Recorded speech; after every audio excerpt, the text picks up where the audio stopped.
Hello दोस्तों, स्वागत है आप सभी को हमारे यूट्यूब चैनल पर। आज के इस वीडियो में हम लोग बात करने वाले हैं कक्षा 9 के विषय हिंदी के मॉडल पेपर के बारे में। मॉडल पेपर जो आप लोग को जारी कर दिया गया है जैक बोर्ड द्वारा, उसका हम लोग क्वेश्चन आंसर देखने वाले हैं।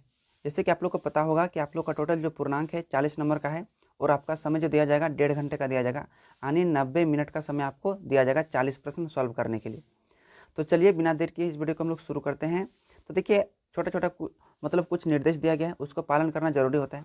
आपके पास 40 क्वेश्चन रहेगा और प्रत्येक प्रश्न का जो आंसर रहेगा 1 नंबर दिया जाएगा। तो 40 को क्वेश्चन का 1-1 नंबर करके दिया जाएगा, तो हो जाएगा कितना नंबर? 40 नंबर हो जाएगा, यानी 40 नंबर का एग्जाम होगा। और आपका जो एग्जाम होगा OMR शीट पर होगा। इसमें से 4 गो गोल घेरा रहेगा ABCD करके, इसमें से सही गोल घेरा पर आपको टिक लगाना पड़ेगा, है ना। तो चलिए हम लोग सबसे पहले पहला क्वेश्चन की तरफ बढ़ते हैं। तो देखिए, पहला क्वेश्चन में गद्यांश कहा गया, यानी अपठित गद्यांश कहा गया। इसमें से क्या करना है आपको? प्रश्न संख्या 1 से लेकर 5 तक, यहाँ आपको दिखाई पड़ रहा होगा। प्रश्न संख्या 1 से लेकर 5 तक को क्या देना पड़ेगा? आपका उत्तर देने पड़ेगा इस गद्यांश से। तो चलिए सबसे पहले आप गद्यांश को पढ़ते हैं, उसके बाद हम लोग उत्तर देते हैं। कहा है कि बड़े बड़े कल कारखाने बेशुमार धुआं उगलते हैं, उनके कारण वायु प्रदूषण बढ़ गया है। क्या आपने सड़कों और रेल के पटरियों के दोनों ओर के पेड़ पौधों को देखा है? वे कितने कमजोर और रोगग्रस्त दिखते हैं। धूल दूषित मटमेले काले से कारखाने से कचड़े निकल रहे हैं, जो प्रायः जलाशयों में प्रवाहित कर दिए जाते हैं। कहीं कहीं खुली हवा में भी कचड़े डाले जाते हैं। इन कचड़ों में बहुत तरह के जहरीले रसायन होते हैं, जो हवा, पानी, भूमि को दूषित करते हैं। हमारे पूर्वज वायुमंडल की शुद्धता को बनाए रखने के लिए हवन करते थे और पेड़ों को काटने की अपेक्षा लगाने पर जोर देते थे। मतलब हमारे पूर्वज। वेदों में सूर्य, पवन, वरुण आदि स्तुति के लिए सुंदर मंत्र है और प्रकृति की सुंदरता का मनोरम वर्णन है। किंतु आधुनिक मानव ने प्रदूषण की मात्रा इतनी बढ़ा दी है कि लगता है कि एक दिन धरती सलोनी धरती जी के बारे में वैज्ञानिक मानते हैं, यानी जिनके बारे में वैज्ञानिक मानते हैं कि असंख्यक तारामंडले में केवल हमारी पृथ्वी पर ही जीवन है। यानी देखो, ग्रह तो बहुत सारा है, तारे भी तो बहुत सारा है, लेकिन केवल हमारा पृथ्वी है जिसमें केवल क्या है? जीवन है। वह भी बढ़ते हुए प्रदूषण के कारण आगामी कुछ ही वर्षों में जीवन रहित हो सकती है। मतलब इस तरह से प्रदूषण बढ़ते रहेगा तो हमारा पृथ्वी जीवन रहित हो सकता है। तो ये था ये आपका गद्यांश। इस गद्यांश को पढ़कर इसी से आपको कुछ सवाल पूछा गया है, क्वेश्चन नंबर 1 से लेकर 5 तक, उसका उत्तर देना पड़ेगा। देखिए क्वेश्चन नंबर 1 नंबर में क्या क्या है। कहा है कि बड़े बड़े कल कारखाने में क्या उगलते हैं। ऑप्शन दिया है रुआं, कुआं, धुआं या चुआं। तो अभी हम लोग पढ़े बड़े बड़े कारखाने में क्या उगलता है? धुआं उगलते हैं। तो इसका 1 का सी हो जाएगा। नेक्स्ट है कि कल कारखानों से लगातार क्या निकल रहे हैं। जो फैक्ट्री वगैरह से क्या निकल रहे हैं? कचड़े निकल रहे हैं, मिट्टी निकल रहे हैं, पत्थर निकल रहे हैं या पानी निकल रहे हैं। तो बड़े बड़े कचरों से क्या निकल रहे हैं? सॉरी, कल कारखानों से क्या निकल रहे हैं? कचड़े निकल रहे हैं। तो ऑप्शन नंबर ए आपका सही आंसर हो जाएगा। नेक्स्ट है कि कारखानों से निकलने वाले खराब पदार्थ में कैसे रसायन होते हैं। मतलब जो फैक्ट्री वगैरह से जो खराब पदार्थ निकलता है उसमें कैसे रसायन होते हैं। रूपहले होते हैं या सुनहले होते हैं या खूबसूरत होते हैं या जहरीले होते हैं। तभी हम लोग पैसेज पढ़े ना, तो तीसरा नंबर का आंसर क्या हो जाएगा? जहरीले होते हैं, बहुत ही खतरनाक होते हैं। नेक्स्ट है चौथा नंबर, हमारे पूर्वज वायुमंडल की शुद्धता के लिए क्या करते थे। जो हमारे पूर्वज थे वायुमंडल की शुद्धता के लिए क्या करते थे? पवन, श्रवण, हवन या भ्रमण। तो अभी हम लोग देखें क्या करते थे, उन लोग हवन करते थे, यानी ऑप्शन नंबर सी आपका सही आंसर हो जाएगा। नेक्स्ट क्वेश्चन देखते हैं, 5वां नंबर कहा है कि आधुनिक मानव ने किसी मात्रा अधिक बढ़ा दी, यानी किसकी मात्रा अधिक बढ़ा दी है। प्रदूषण की, सरदूषण की या प्रादूषण की या परिदूषण की। तो किसकी मात्रा बढ़ा दी है? प्रदूषण की मात्रा बढ़ा दी है ना। तो ये क्वेश्चन नंबर 1 का सॉल्यूशन खत्म हो गया 5 तक। आप क्वेश्चन नंबर 2 में आए। आपका कुछ कविता से आपका काव्यांश पूछा गया है, ध्यान से देख सकते हैं। यहाँ पर पूछा है कि निम्नलिखित काव्यांश को पढ़कर उससे दिए प्रश्नों को सही विकल्प के चुने। तो यहाँ पर काव्यांश देख सकते हैं, यहाँ पर दिया है, आपको हम पढ़ के दिखा दे रहे हैं। क्षण भर रुककर विश्राम करो, क्यों नदी निरंतर बहती हो, जब जब मैंने देखा पाया, तुम दौड़ धूप में बहती हो। यानी नदी को बोल रहे क्षण भर तुम रुका भी करो, है ना। जब जब हम तुमको देखे हैं तो तुम धूप में भी बहती हो। लहरों पर लहर उठाती है हो, तटबंधों से टकराती हो। संघर्ष स्रोत है जीवन का। मतलब नदियों का संघर्ष क्या है? स्रोत है जीवन का। तुम हंस हंस कर बतलाती हो। कौन बताती है? नदी बताती है। उसके बाद बोल रहा है कि भूदरारा कर चट्टानों को लड़लक कर तोड़ दिया तुमने। उसके बाद कहा है कि पर्वत समरस मैदान बने, रुख अपना मोड़ दिया तुमने, है ना। उसके बाद आगे कह रहा है कि ताकत को ताकत से काटा, कमजोरों को पुचकार दिया, ऊंचे शिखरों पर वार किया, फसलों को चुमा प्यार दिया। कौन दिया? नदी ने दिया, है ना। आगे कहा है कि हे कांति शांति की पैस्विनी, तुमको मैं केवल नदी कहूँ या स्वतंत्रता संघर्ष कहूँ या फसलों की जिंदगी कहूँ। यानी कवि कह रहा है किसको? नदी को। तो इससे रिलेटेड कुछ क्वेश्चन पूछा गया है, यहाँ देख सकते हैं। इससे रिलेटेड क्वेश्चन को आपको जवाब देना पड़ेगा। कहा है कि क्षण भर रुककर किसे विश्राम करने को कहा गया है। मतलब क्षण भर मतलब थोड़ा समय के लिए।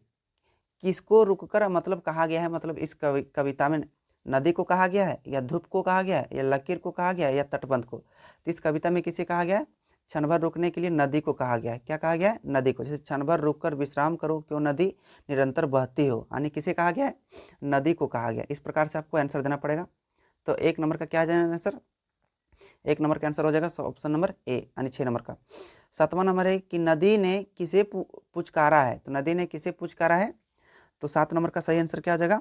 नदी ने कमजोरों को पुकारा है। किसे? कमजोरों को पुचकारा है ना। नेक्स्ट है कि नदी का जीवन कैसा है।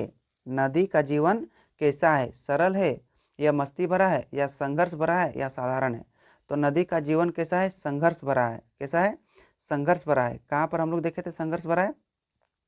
यहाँ पर देखिए आपको मिलेगा नदी का जीवन कैसा है? संघर्ष भरा है ना। कैसा है? संघर्ष कहूँ या फसलों का जिंदगी कहूँ, संघर्ष भरा नदी का जीवन है।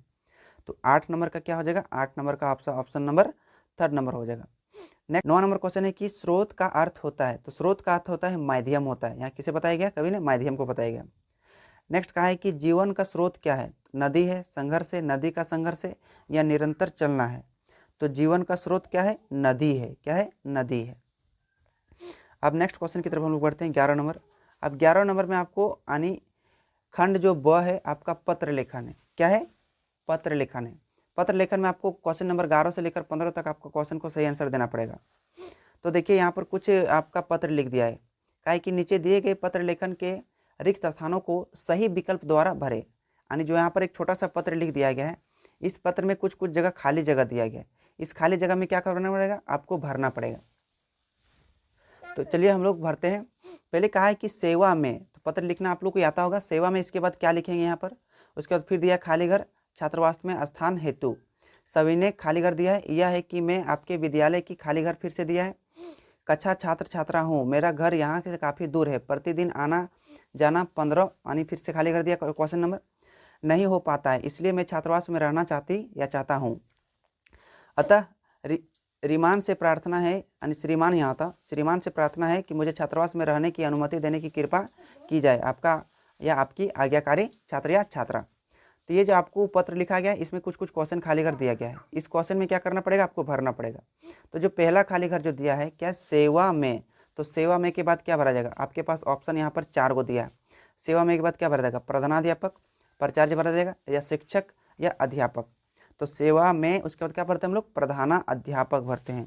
क्या भरते हैं? प्रधाना अध्यापक। तो 11 नंबर का ए नंबर सही आंसर हो जाएगा। तो अब चलिए, अब 12 नंबर का पूछा गया है।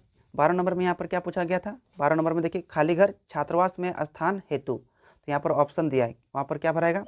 यहाँ पर 2 ऑप्शन दिया है, प्रेषक भराएगा या विषय भराएगा या प्रसंग या संदर्भ। आप लोग को पता है यहाँ सेवा में श्रीमान प्रधानाध्यापक लिखने के बाद हम लोग यहाँ पर विषय में लिखते हैं। क्या लिखते हैं? विषय में।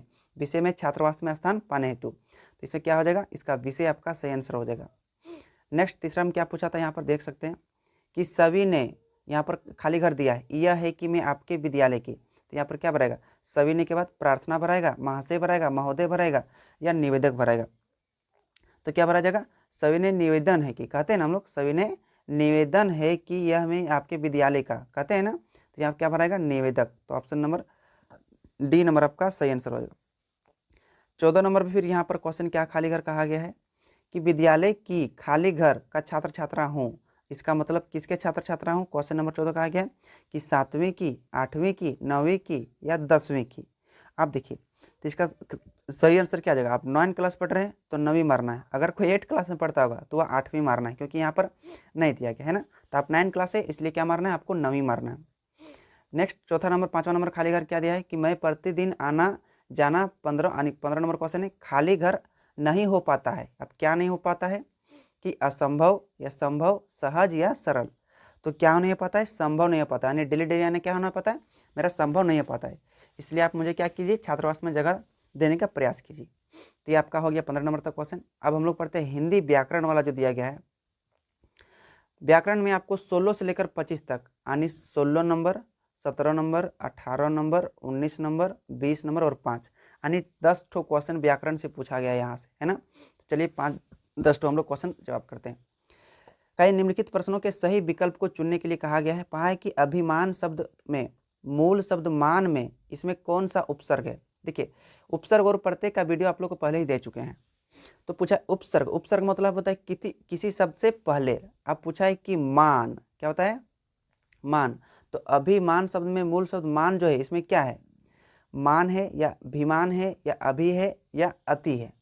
तो 16 का जो सही आंसर हो जाएगा उसका हो जाएगा ऑप्शन नंबर सी, यानी अभी है। तो उपसर्ग क्या हो जाएगा, अभी, क्योंकि अभी प्लस मान। तो देखिए ये मान मेरा हो गया प्रत्यय और उपसर्ग क्या हो गया, अभी हो गया। तो क्या हो जाएगा, अभी, यानी ऑप्शन नंबर 3 अभी जोड़ मान बराबर क्या हो जाएगा, अभिमान। तो इसमें क्या पूछा है, उपसर्ग, तो अभी हो जाएगा उपसर्ग, है ना। नेक्स्ट है कि गायक का सही स्त्रीलिंग रूप क्या होगा। तो गायकी या गायकी या गायिका या गायकी। तो आपको पता होना चाहिए कि गायक का सही स्त्रीलिंग रूप क्या होगा, गायिका। क्या होगा, गायिका। नेक्स्ट है कि एक का बहुवचन होगा। तो देखिए एक है, इसका बहुवचन क्या होता है, अनेक। एक का क्या होता है, अनेक। तो अनेक कौन सा ऑप्शन में है, 1 नंबर। नेक्स्ट है कि निम्नलिखित में से संख्यावाचक विशेषण कौन है। विशेषण के बारे में आप लोग हम वीडियो बना चुके हैं। संख्यावाचक इसमें संख्या को दर्शाता है।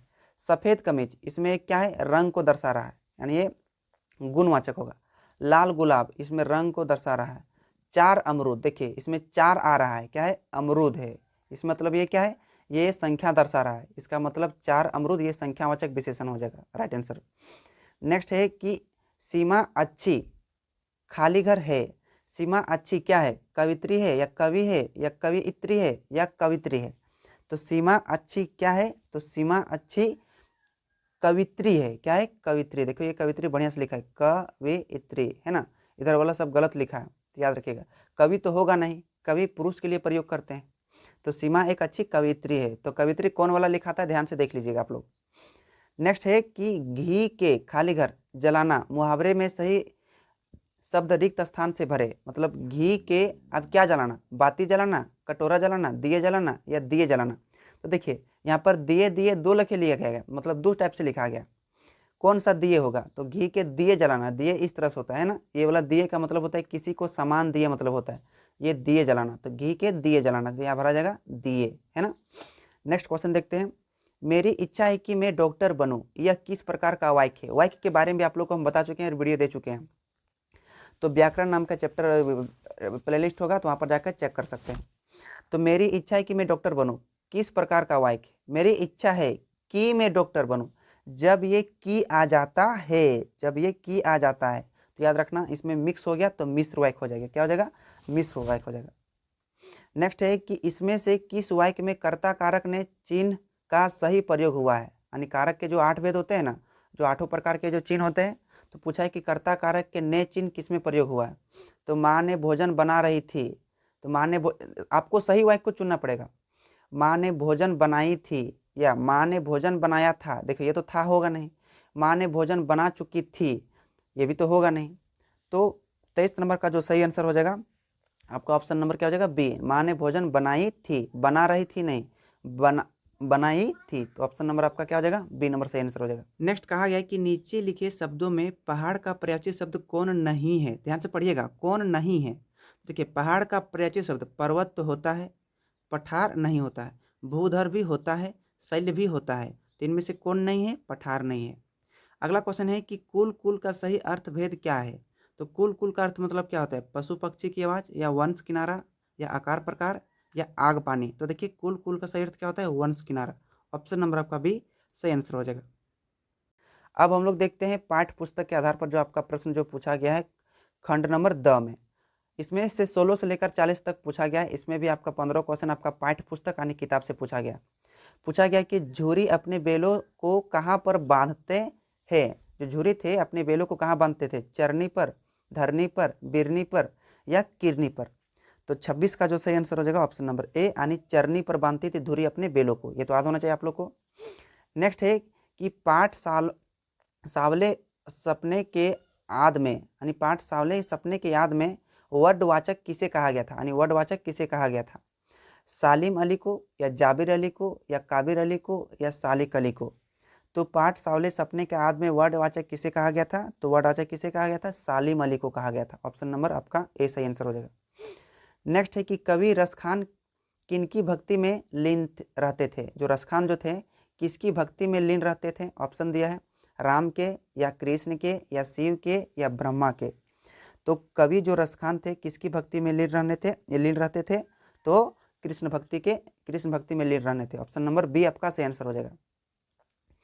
नेक्स्ट है कि महादेवी वर्मा को उनके बाबा यानी दादा क्या बनाना चाहते थे, यानी महादेवी वर्मा उनके जो दादा थे उन्हें क्या बनाना चाहते थे, महादेवी वर्मा को विद्वान बनाना चाहते थे या विद्वान बनाना चाहते थे या लेखिका या समाज सेविक। तो कवि जो महादेवी वर्मा को उनके बाबा यानी दादा क्या बनाना चाहते थे, ऑप्शन दिया है विद्वान बनाना चाहते थे या विदुषी बनाना चाहते थे या लेखिका बनाना चाहते थे या समाज सेविका बनाना चाहते थे। तो उसके दादा क्या बनाना चाहते थे, उसके दादा विदुषी बनाना चाहते थे, क्योंकि ये महादेवी स्त्रीलिंग है तो स्त्रीलिंग का विद्वान नहीं होता है, विदुषी होता है। अगर यहाँ पर पुरुष रहता तो यहाँ पर हो जाता विद्वान, है ना। तो महादेवी वर्मा को विदुषी बनाना चाहते थे। नेक्स्ट है कि रीढ़ की हड्डी की प्रकार का पाठ है। तो रीढ़ की हड्डी कैसा प्रकार, एकांकी है या कहानी है या स्मरण है या निबंध है। तो आपको पता होना चाहिए कि रीढ़ की हड्डी कैसा है, एक एकांकी है, यानी ऑप्शन नंबर फर्स्ट आपका सही आंसर हो जाएगा। अब नेक्स्ट क्वेश्चन की तरफ बढ़ते हैं। 31 नंबर कहा गया है कि इस जल प्रलय में पाठ में लेखक का जन्म किस प्रकार के इलाके में हुआ था, नदी के पास हुआ था या जंगल के पास हुआ था या बाढ़ पीड़ित क्षेत्र में हुआ था या पर्ती क्षेत्र में हुआ था। तो किस क्षेत्र में हुआ था, पर्ती क्षेत्र में हुआ था उस लेखक के जन्म के प्रकार इलाका। नेक्स्ट हम लोग समझते हैं क्वेश्चन नंबर 32 कहा है कि प्रेमचंद के फटे जूते किस पात्र की विवेचना की गई है। जो प्रेमचंद के फटे जूते किस पात्र की विवेचना की गई, श्यामाचरण दुबे की या स्वयं अपनी की या प्रेमचंद की या इनमें से कोई नहीं। तो इसका क्या हो जाएगा, प्रेमचंद की, यानी प्रेमचंद के फटे जूते पात्र की विवेचना किसने किया सकती, प्रेमचंद की गई है इसमें। नेक्स्ट है कि नाना साहेब की पुत्री इसमें कौन है, नैना या सुनैना या रैना या मैना। तो नाना साहब की पुत्री कौन है, आप लोग को तो याद होगा, है ना। तो नाना साहब की पुत्री कौन है, मैना है, यानी ऑप्शन नंबर डी आपका सही आंसर हो जाएगा। नेक्स्ट क्वेश्चन है कि किसके काम पर जाने से मानसिक बौद्धिक शारीरिक विकास रुक जाता है, नागरिकों के काम पर जाने पे या बच्चों के काम पर जाने या आम आदमियों के जाने से या महिलाओं के। तो बच्चों के काम पे जाने से क्या होता है, मानसिक बौद्धिकता शारीरिक विकास रुक जाता है, क्योंकि जब बच्चे काम करने जाएंगे तो उसका शारीरिक विकास क्या हो जाएगा, रुक जाएगा, और मानसिक विकास भी रुक सकता है। नेक्स्ट 35 नंबर क्वेश्चन है कि मेरे संग की औरतें में पाठ किसका हृदय परिवर्तन होता है, नौकर का, चोर का, मालिक का या मजदूर का। तो इसमें किसका हृदय परिवर्तन होता है, आपको याद होना चाहिए, चोर का होता है। किसका होता है, चोर का। नेक्स्ट क्वेश्चन है पाठ किस तरह का आखिरकार में हिंदी में आया, यह किस प्रकार का पाठ है। तो ललित निबंध पाठ है, कैसा है, ललित निबंध।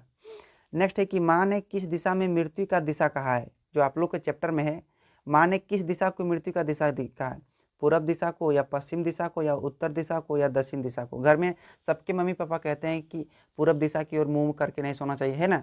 तो यहाँ इस चैप्टर में कौन सी दिशा की ओर मुंह करके नहीं सोने के लिए कहता है आप लोग को, तो 37 का जो सही आंसर हो जाएगा आपका ऑप्शन नंबर सी हो जाएगा, यानी उत्तर दिशा की ओर सोने के लिए नहीं कहता है।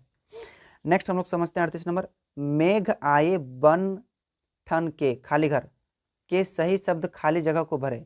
जो मेघ आए बंठन के, यहाँ तो खाली कर दिया, क्या भरेगा, सांवर, सपर या सज धज के या नाच के।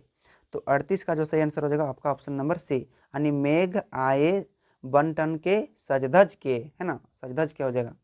नेक्स्ट है 49 नंबर, चंद्रगहना से लौटती बेर कविता में चंद्रगहना क्या है। आपका ये कविता जो है चंद्रगहना, इसमें से लौटती बेर कविता में चंद क्या दर्शाता है, आकाश को, आभूषण को, स्थान को या चंद्रमा को। तो 39 का जो सही आंसर हो जाएगा ऑप्शन नंबर सी। क्या दर्शाता है? एक स्थान को दर्शाता है। आज का लास्ट क्वेश्चन है कि उपभोक्तावादी समाज आज किसकी ओर आकर्षित हो रहा है? सिनेमा के, अध्ययन के, विज्ञापन के या बाजार के? तो किसकी ओर हो रहा है? विज्ञापन की ओर। किसकी ओर? विज्ञापन की ओर, है ना। इस वीडियो में हम लोग देखें 40 मोस्ट इंपॉर्टेंट मॉडल क्वेश्चन 2023 का।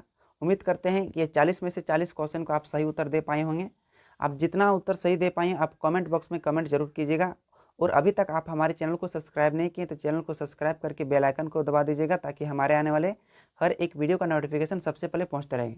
नेक्स्ट वीडियो में दूसरे सब्जेक्ट का मॉडल पेपर को ले आएंगे। तब तक के लिए थैंक यू सो मच।